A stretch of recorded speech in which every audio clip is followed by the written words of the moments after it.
Madame, Monsieur, bonjour et bienvenue. Nous parcourons ensemble un petit livre qui s'intitule Les crises de la foi, étapes sur le chemin de la vie spirituelle. Et aujourd'hui, nous abordons le dernier chapitre en présence de Linda Hoyer. Linda Hoyer, bonjour. Bonjour. Alors, ce livre que vous avez co-rédigé avec Louis Schweitzer aborde en finale le thème de la vie en communauté, du vivre ensemble, la diversité. Pourquoi est-ce que c'était important pour vous de terminer ce livre de cette manière-là ?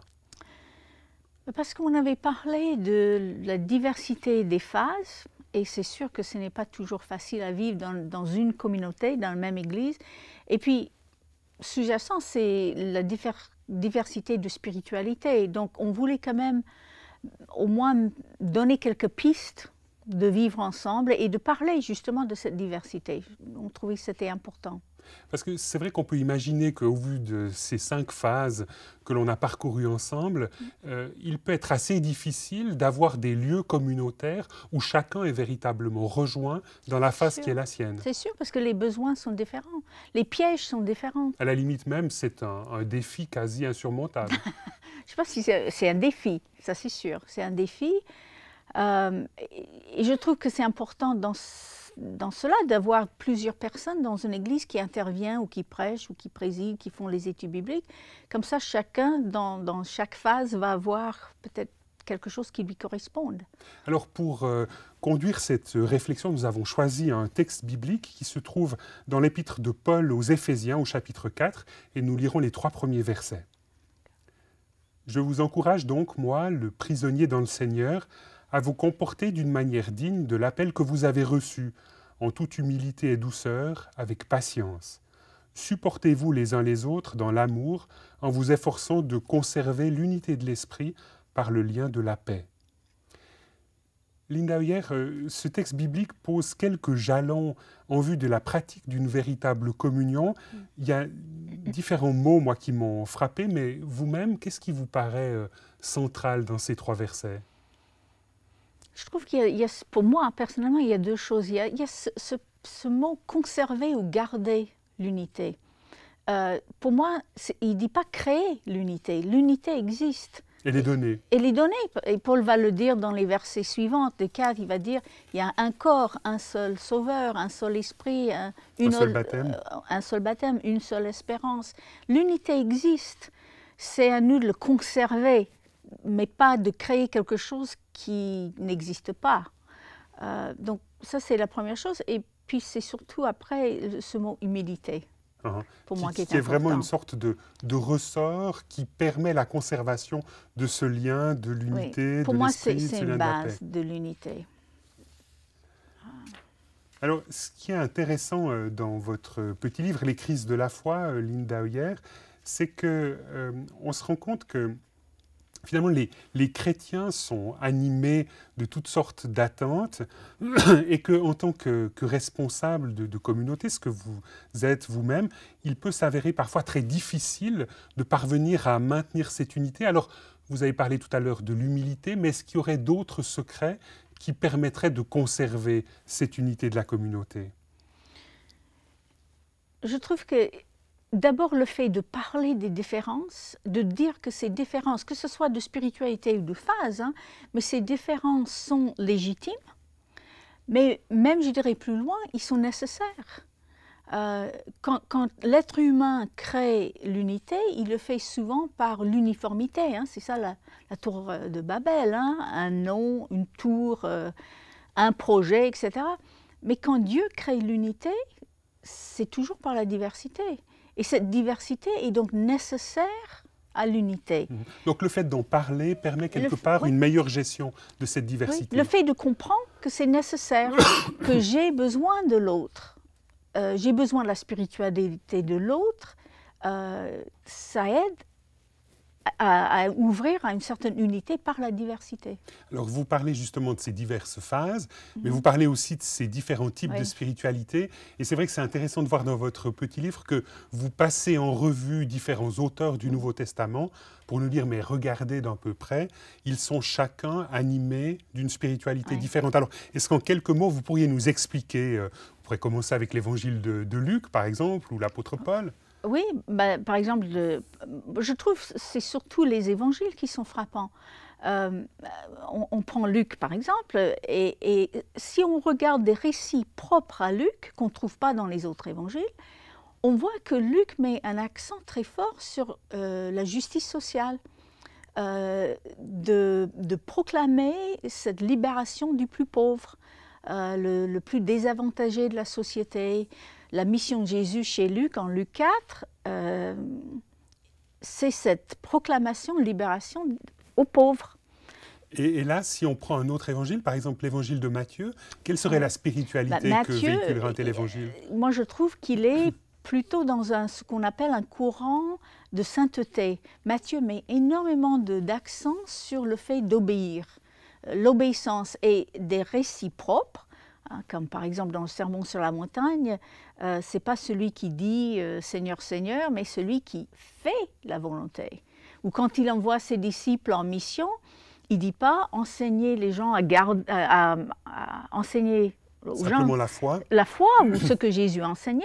Mais il y a une invitation à garder, à obéir. Garder les commandements. Donc c'est cet aspect d'obéissance, Matthieu est très très fort. Et si on prenait juste pour permettre un peu de clarifier encore un peu les choses, l'apôtre Paul par exemple, quel serait son type de spiritualité à votre sens? Moi je trouve que Paul, et on le voit dans certains épîtres, ce souci de l'orthodoxie, de la bonne doctrine, le dépôt de la foi, qu'on passe à une génération. Donc, moi, j'appelle ça, on peut peut-être trouver un autre mot meilleur, mais c'est un souci, oui, d'orthodoxie, de la formulation doctrinale.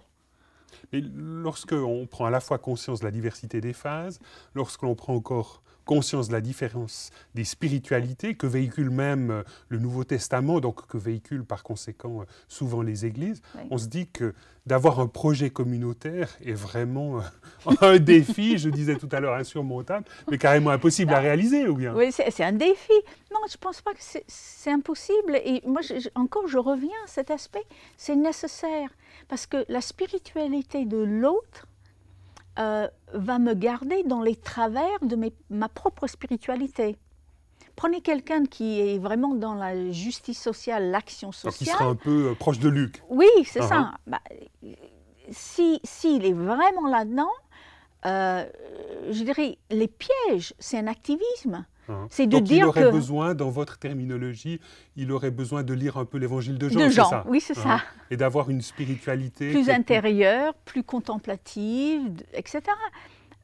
Bon, c'est sûr qu'il faut le dire, un évangile, et même n'importe quel chrétien, on n'est jamais dans un seul courant de spiritualité, on est tous un mélange. Mais même en étant un mélange, il y a une spiritualité, à mon avis, pour chaque personne qui est un peu le socle, la maison. Ils se sentent à l'aise dans un courant de spiritualité.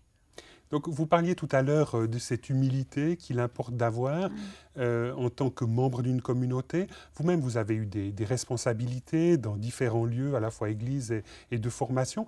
Comment est-ce qu'on parvient à garder une certaine forme d'unité entre ces gens qui aspirent finalement à des réalités très diverses? Mais c'est une humilité, c'est pour ça que je trouve que l'humilité est très importante. C'est la base, parce que l'humilité de dire, moi je n'ai pas toute la vérité, ma spiritualité n'est pas nécessairement la seule ou la vraie, et l'autre, bah, il est moindre, il est moins bon que ma spiritualité.